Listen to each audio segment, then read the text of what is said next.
Bonjour à tous et bienvenue au Jeudi de la recherche paramédicale qui vous sera présenté par Cathy Loira. Donc, c'est ma vie de chercheur. Cathy Loira vous présentera son expérience de chercheur. Avant de laisser la parole à Cathy Loira, je vais vous rappeler quelques précisions.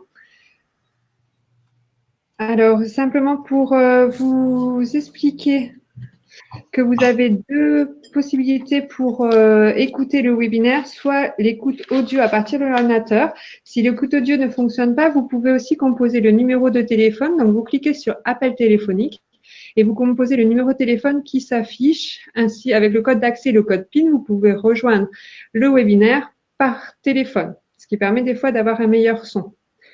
Autre chose, vous êtes en lecture seule, donc vous ne pouvez pas poser vos questions à l'oral. Par contre, saisissez-les dans le panneau de commande, donc chattez, et nous les consulterons et répondrons à la fin de la présentation de Cathy Loira. Si vous nous rejoignez à partir d'une salle de réunion, merci de me préciser dès aujourd'hui, dès tout de suite, en fait, le nombre de personnes que vous êtes dans la salle par un message dans la zone chattée. Enfin, le webinaire est enregistré, la vidéo sera diffusée sur la chaîne YouTube du CHU d'Angers. Vos questions impliqueront la diffusion de vos noms, prénoms, fonctions et de toute autre donnée que vous communiquerez à cette occasion. En conséquence, vos questions vaudront autorisation d'enregistrement et de diffusion de ces données. Les informations liées à ces droits d'enregistrement sont détaillées dans le document partagé autorisation de webinaire. Voilà, je laisse la parole maintenant à Cathy Loira qui va vous présenter son expérience de chercheur. Merci. Je suis effectivement Cathy Loira, donc cadre de santé au centre hospitalier du Mans, et je vais vous présenter la démarche du projet PARO, un médiateur au service de l'équipe de soins, dont je suis investigatrice principale et qui a reçu un financement de la DGOS dans le cadre d'un PREPS.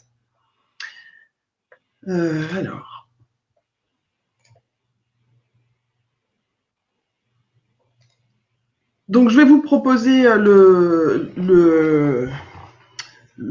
parcours suivant, c'est-à-dire de voir ensemble les freins et les avancées de ce projet avec la présentation suivante. Donc, d'abord partir du contexte et d'en arriver au constat. De ce constat, comment est venue l'idée d'écrire un article, puis comment a émergé l'idée de la recherche. Puis à partir de là, quel était l'intérêt et l'importance du réseau, des soutiens, et puis comment sont passées les différentes étapes.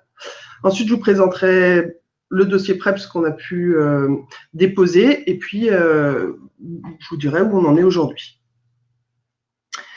Donc, le contexte. PARO est arrivé en fait sur le centre hospitalier du Mans en 2016. PARO, vous le voyez là dans le coin, c'est un robot émotionnel qui est doté d'une intelligence émotionnelle et qui est utilisé pour entrer en contact et apaiser les patients présentant des troubles cognitifs de type Alzheimer.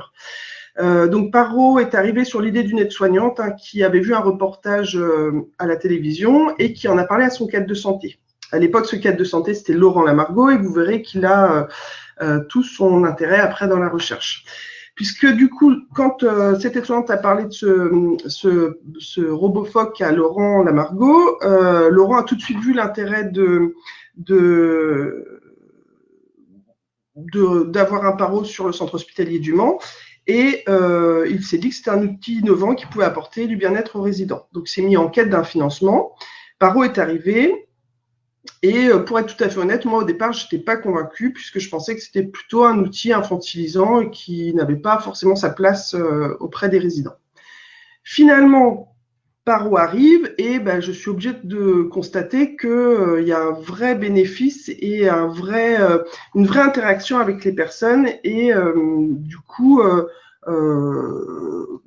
on peut développer soit des activités de soins, soit des activités d'animation avec ces patients. À cette époque, donc, j'étais cadre de santé en unité de soins longue durée et l'équipe que j'encadrais était en difficulté sur la prise en charge de certains patients, notamment des patients agressifs. Et un jour a exprimé le fait d'être lassé de recevoir des coups pendant les soins et d'être limité dans leurs actions.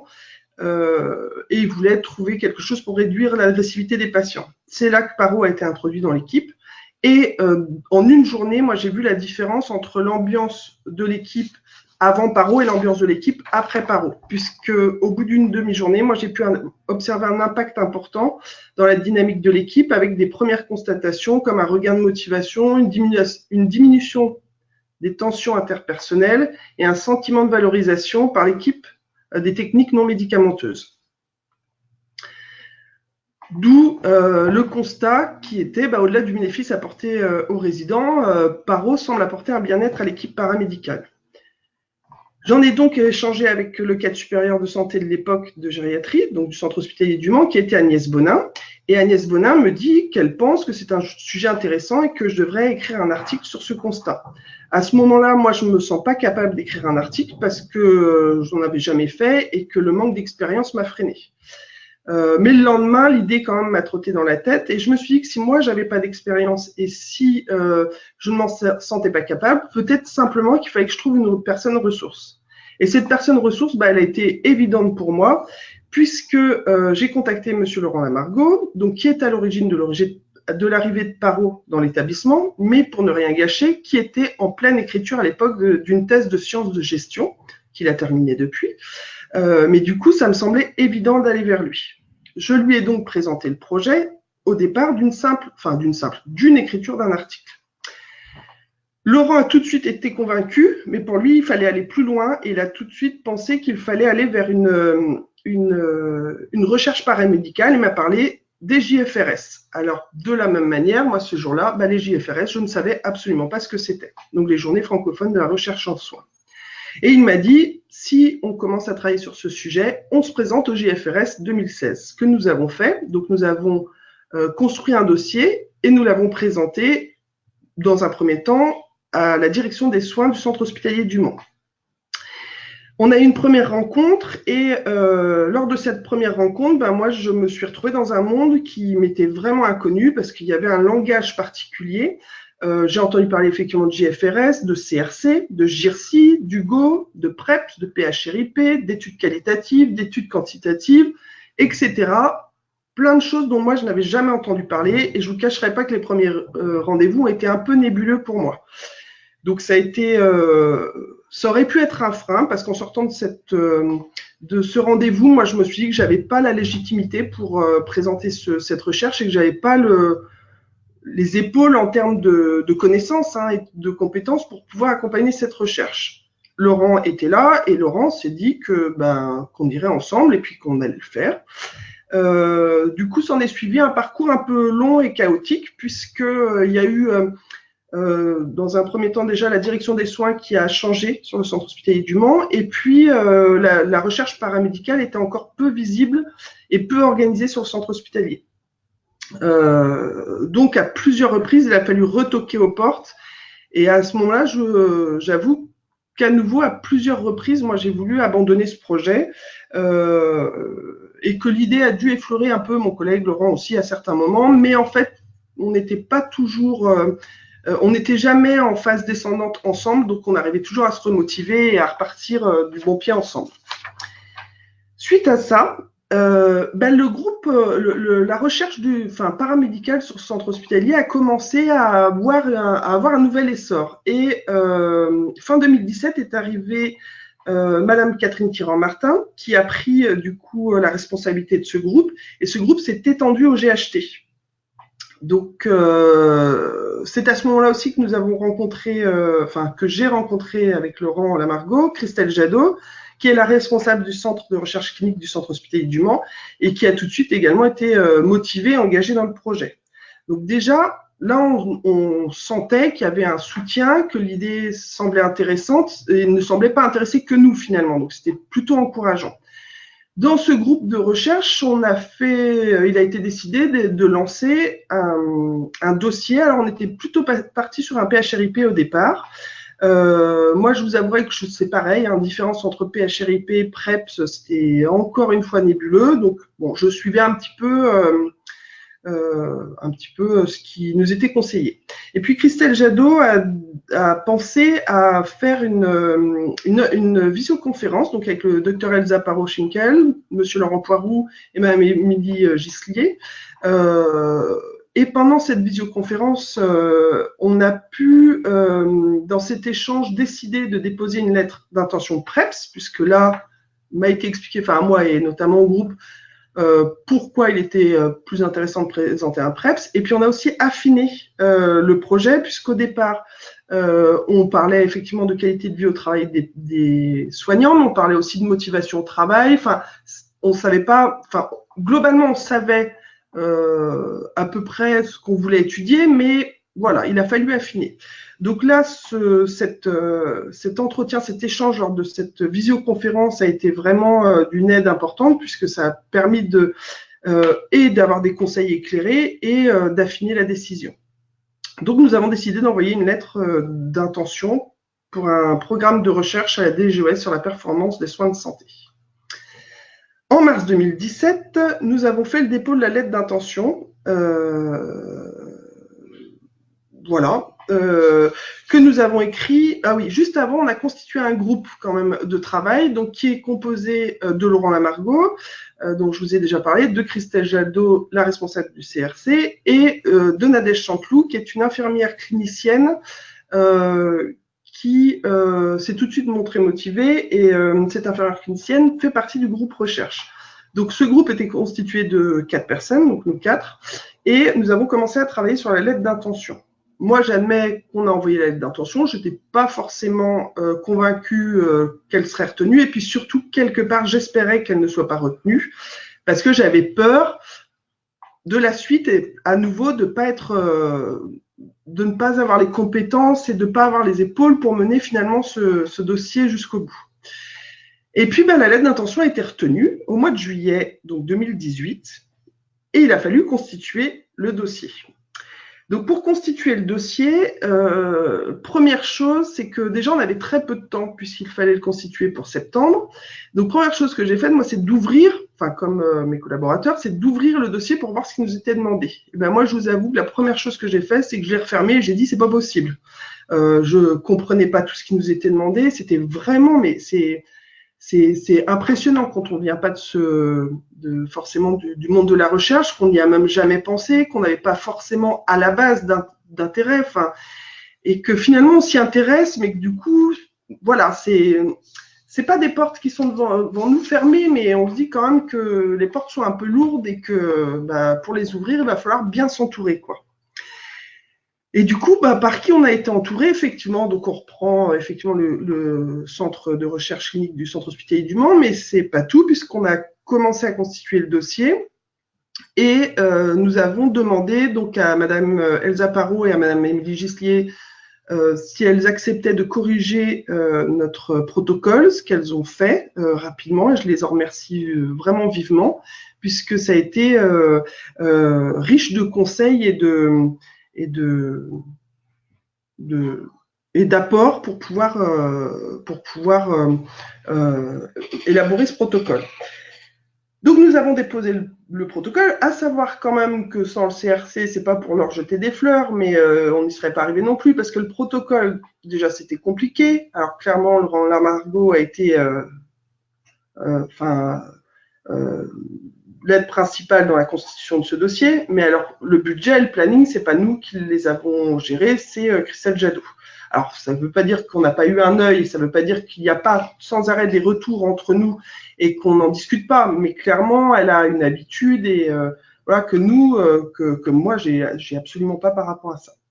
Donc le dossier est parti et décembre 2018, nous recevons la réponse avec projet retenu prioritaire en première intention avec un financement de 87 697 €. Bon, je vous avouerai, entre nous, qu'on a été plusieurs à sauter de joie dans notre bureau. On était très fiers et très... c'est aussi finalement au-delà de tout ce qu'il nous reste à faire, hein, parce que là, il nous reste beaucoup à faire, mais... la reconnaissance de tout le travail qui a été accompli depuis finalement 3 ans, c'est-à-dire qu'on a commencé il y a bientôt 3 ans, et puis un travail lourd quand même d'écriture, de protocole, surtout quand on ne connaît pas bien le fonctionnement de ces protocoles. Quand c'est un premier protocole, c'est lourd et puis c'est stressant et puis on veut pas se tromper.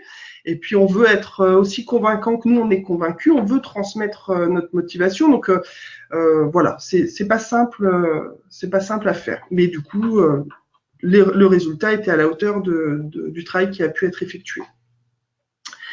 Par la suite, où en est-on aujourd'hui? Donc, nous avons réalisé la première réunion du groupe de travail il y a une quinzaine de jours. Donc, on a abordé plusieurs thèmes, hein, comme j'ai pu, voilà, comme des thèmes très pratiques, hein, qui achète Paro, comment on réalise les informations et les formations auprès des établissements de soins qui participent à l'étude. Donc, nous, on a fait un choix multicentrique d'établissements du groupement hospitalier de territoire. Et qui ont d'ailleurs, je les en remercie vivement, parce que tout de suite accepté, étaient motivés pour participer à l'étude. On a commencé à parler de la construction du questionnaire, on s'est réparti les tâches, qui fait quoi en fonction de ses compétences, de son temps, etc. Les guides d'entretien des intervieweurs, et puis il faut aussi penser aux démarches réglementaires. Donc là, je dois admettre que moi, je suis un peu plus à l'aise dans cette étape du projet parce que ça me parle plus, je pense, par rapport à ma fonction initiale de cadre de santé. C'est déjà plus ce que j'ai l'habitude de faire. Je sais aujourd'hui, malgré tout, que si il n'y avait pas eu tout ce réseau autour de... Parce que là, aujourd'hui, c'est moi qui vous présente ça en tant qu'investigatrice principale, mais s'il n'y avait pas eu tout ce réseau autour de moi, cette équipe déjà des 4 personnes du groupe de travail, plus le GIRCI, le CRC ici, le centre hospitalier, même de façon plus globale, on n'y serait pas arrivé. Enfin, en tout cas, moi, je n'y serais pas arrivé. C'est peut-être une idée qui serait restée dans le couloir de l'unité de soins de longue durée du centre hospitalier du Mans. Je profite rapidement, parce que je vais être très rapide pour quand même faire quelques remerciements. Je voudrais remercier donc Elsa Parot, Monsieur Laurent Poiroux et Émilie Gislier pour leurs précieux conseils pendant l'élaboration du protocole. Madame Tyran-Martin et le groupe de recherche paramédicale du GHT pour leur enthousiasme et leur soutien. Madame Agnès Bonin, cadre de santé supérieure du centre hospitalier du Mans, sans qui rien n'aurait démarré. La direction du CHM qui nous soutient et croit en notre projet, ainsi que le groupe de travail, donc Nadège Chanteloup, qui a tout de suite été motivée pour accompagner ce projet, Christelle Jadot pour son implication, son professionnalisme et le bonheur que c'est de travailler avec elle, et Laurent Lamargot, mon ami et collègue, qui est essentiel, voire vital dans ce projet. Je vous remercie pour votre attention. Merci Cathy Loara pour cette intervention. On va pouvoir passer aux questions. Donc, c'était très intéressant. Je vous laisse quelques minutes pour poser des questions. Donc, vous pouvez les poser dans la partie chatée. En fait, elles apparaîtront sur mon écran et je pourrai les relayer à Madame Loara. Juste pendant les quelques minutes, je voulais relever en fait que j'ai beaucoup apprécié. En fait, on sent vraiment que dans ce projet, il y a une notion d'équipe, qu'il y a toujours eu un partenariat en fait avec Monsieur Lamargot et vous, puis après avec le groupe de travail à 4, que ça a été vraiment important. Vous parliez tout à l'heure de moments de doute et chacun avait son moment de faiblesse. Qu'est-ce qui vous a raccroché l'un l'autre, mis à part en fait chacun en fait de se tirer l'un et l'autre? Quels ont été les arguments? Qu'est-ce qui a permis en fait que ce projet perdure et qu'est-ce qui vous a rassuré pour continuer? Je pense qu'il y a eu 2 choses. La première, à mon niveau, c'est que Laurent a eu moins de moments de doute que moi. Du coup, Laurent a plus souvent voulu continuer, ça c'est sûr.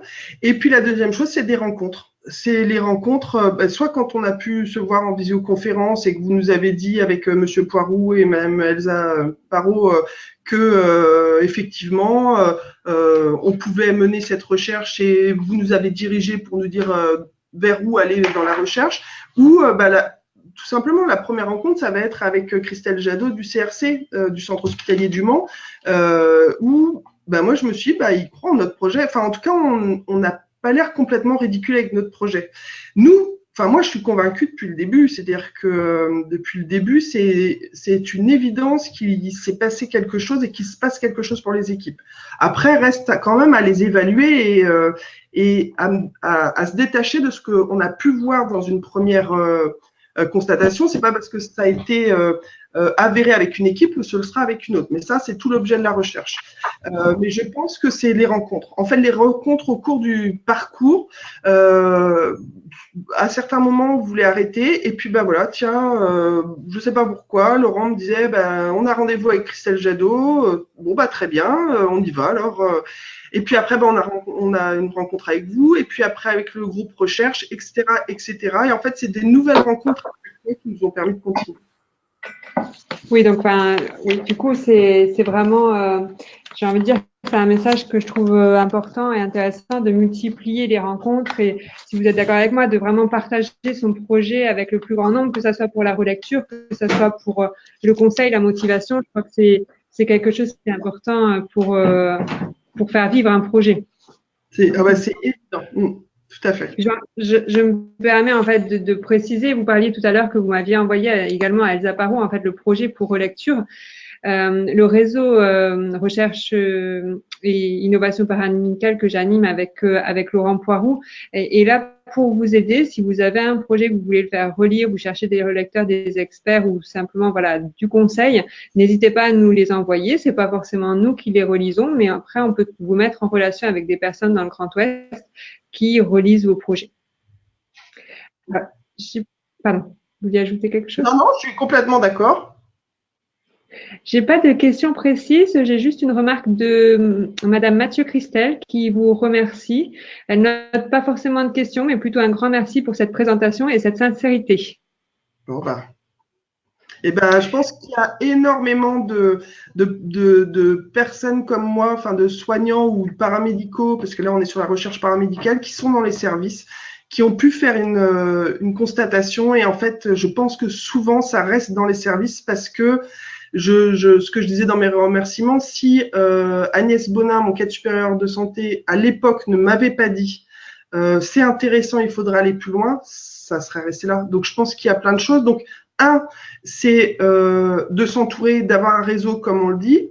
Et aussi en tant que cadre maintenant, moi c'est de me dire, bah tiens, quand dans l'équipe une infirmière, une aide-soignante, un kinésithérapeute donne une idée, est-ce que cette idée-là, on la laisse s'enfuir ou est-ce que éventuellement j'en parle aussi pendant le groupe recherche paramédicale du centre hospitalier? Enfin voilà, c'est aussi d'essayer de repérer et après d'avoir une certaine sensibilité par rapport à ça. Ouais, c'est super. Est-ce que ça a suscité des carrières de chercheurs dans le service? Alors, j'ai une question d'Amandine Caillot, donc du CHU d'Angers, qui demande si ça a suscité en fait d'autres des carrières de chercheurs autour de vous. Est-ce que ça a motivé des professionnels paramédicaux à débuter leur projet? Non, pas du tout, pas du tout. En fait, pardon, excusez-moi, je parle à ma collègue. Oui, si, si, tout à fait. J'ai un collègue avec qui je travaille au quotidien et je pense que la recherche fait partie des grandes choses dont on parle beaucoup. Lui me parle du coup avec son équipe de tout ce qu'il a pu, tout ce qu'il peut aborder, tout ce qu'il peut. Il a déposé sur le centre hospitalier du Mans. Il y a eu des appels à projets internes qui ont eu pas mal de réponses et pas mal de réponses au niveau paramédical. Il y en a eu autant au niveau médical que paramédical. Donc avant ça, c'était pas une réalité ni au centre hospitalier du Mans, ni après, vous serez plus à même sans doute de me dire si les projets paramédicaux, il y en a énormément sur le Grand Ouest, mais aujourd'hui, on le voit que les projets paramédicaux, on n'a plus je le dis avec beaucoup de pareil, mais c'est un peu ce complexe d'infériorité de pas être médecin, de pas savoir comment faire, de pas. Donc si, moi j'en parle autour de moi dans l'équipe. Du coup, certaines infirmières me disent tiens, est-ce qu'on pourrait faire ça? Donc pourquoi pas. Sur l'unité de soins de longue durée où j'étais, donc on a fini, je ne l'ai pas dit, mais par écrire l'article, un article qui est paru dans la revue de l'infirmière en janvier 2017. L'article a été écrit donc par le cadre supérieur, moi, mais également des membres de l'équipe. Enfin, ça a créé à nouveau, c'est pareil, quelque chose au niveau des AMP, des aides-soignantes, des infirmières, une émulsion par rapport à ça et aussi une fierté en fait de pouvoir valoriser leur travail. Donc si il y a des idées, qui sortent et on voit que le groupe, il y a des demandes de rejoindre le groupe de recherche paramédicale du centre hospitalier par des soignants et non pas que par des cadres et des responsables. Ouais, c'est super. Donc, pour répondre à votre question, en fait, la dynamique n'est pas aussi forte en fait dans tous les établissements. Donc, c'est vraiment quand il y a un modèle en fait, quand il y a quelqu'un qui porte un projet. Et c'est pour ça que quand on porte un projet, il faut le faire savoir et en parler, puisque c'est vraiment là votre exemple est très très marquant en fait. Le fait qu'il y ait un projet qui se développe, on se rend compte en fait que ça peut être accessible, qu'il y a des personnes qu'on peut solliciter, et du coup, ça facilite en fait enfin, le continuum en fait dans cette longue marche que vous nous avez décrite qui est entre j'ai une idée et je vais la transformer en projet. Donc c'est vrai que c'est vraiment c'est facilitateur. Je crois que des idées il y en a un petit peu partout. Aller les mener jusqu'au projet, il faut des exemples comme vous l'avez montré pour que ça continue. Alors, j'ai une question. Juste, il faut aussi une vraie visibilité, je pense, parce que le fait d'avoir ce groupe Paro et d'être sur ce projet, moi j'ai des infirmiers, j'ai déjà des infirmiers et une kiné qui sont venus me voir pour me dire, bah voilà, moi j'ai un projet, qu'est-ce qu'on pourrait en faire? Est-ce que vous pensez que c'est intéressant? Alors moi, je suis pas forcément légitime pour dire si c'est intéressant ou pas, mais par contre, je suis dans la capacité aujourd'hui, ce que je n'étais pas il y a 2 ans, de les diriger vers les bonnes personnes et d'initier en fait les rencontres en fait dont on parlait tout à l'heure, les rencontres avec des bonnes personnes quoi. D'accord. Merci. J'ai une question de Monsieur Lefebvre, Sylvain Lefebvre, donc qui va rejoindre un petit peu la question de ma collègue que vous aviez peut-être déjà répondu. Bonjour, est-ce que votre expérience a permis de faire démarrer d'autres projets de recherche dans votre établissement? Donc sa question est arrivée en même temps que la question d'Amélie Caillot. Donc, Alors, le collègue avec qui je travaille presque au quotidien, parce que maintenant je suis en cardiologie, donc c'est mon collègue Tony Bouvet qui travaille en cardiologie aussi. Alors, je ne sais pas si ça a pu être un levier pour lui. En tout cas, il a énormément d'idées.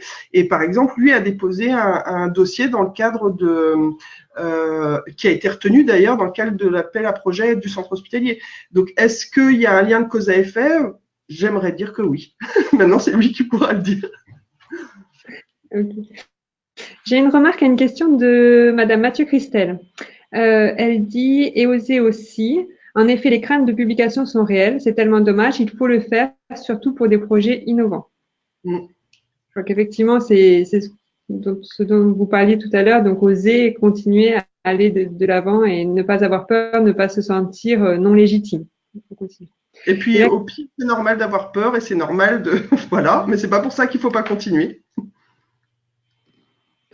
Et la question, donc, les demandes de rejoindre le groupe de recherche par des paramédicaux, comment sont-elles vécues par les médecins? Y a-t-il des aides-soignants? Alors, dans le groupe de recherche paramédicale du centre hospitalier du Mans, aujourd'hui, non, il n'y a que des infirmiers. D'accord? Non, soit des cadres supérieurs, directeurs des soins, ou infirmiers, mais pas d'aides-soignants à ce jour. Mais c'est simplement parce qu'on n'a pas eu de proposition, c'est pas parce qu'il y a eu des refus, c'est-à-dire que je pense que le groupe serait plutôt plus couvert à accueillir des aides-soignants. Alors, comment c'est pris par les médecins? En tout cas, moi, je n'ai pas le sentiment qu'il y a ces deux groupes de recherche qui peuvent vivre l'un avec l'autre ou l'un à côté de l'autre, ou parfois certaines choses se regroupent. Au contraire, je trouve qu'il y a plutôt une collaboration et un intérêt moi, à mon niveau, sur notre sujet, j'ai plutôt un intérêt des médecins à me demander comment ça se passe, comment ça avance, etc., etc. C'est une commission scientifique commune entre le groupe paramédical et médical. Enfin, en tout cas, moi, je n'ai jamais ressenti je sais pas, d'animosité. D'accord. Est-ce qu'ils ont peut-être été même aidants, non, les médecins? Est-ce que vous conseilleriez, vous, de vous rapprocher de médecins pour avoir peut-être une relecture d'articles ou avoir un tutorat? Est-ce que dans votre cas, ça a été une aide, en fait, ou vous n'avez pas du tout travaillé avec les médecins? Non, parce que, nous, c'est un, comment dire, un sujet managérial, finalement. Je pense qu'en fonction, si j'avais eu un sujet peut-être différent pour lequel un médecin, je me serais dit, tiens, ce serait intéressant qu'un médecin le lise, bien entendu que je leur aurais fait lire et puis j'aurais trouvé le réseau pour le faire. Là, pour être honnête, nous, l'appui, c'est le centre de recherche clinique. Hein. D'accord, d'accord. Merci. Alors, je pense que voilà, les appuis, comme vous dites, ils sont multiples. Il ne faut pas hésiter à les multiplier, voilà, à les solliciter. Je n'ai pas d'autres questions. On peut attendre quelques minutes encore s'il y a une autre question.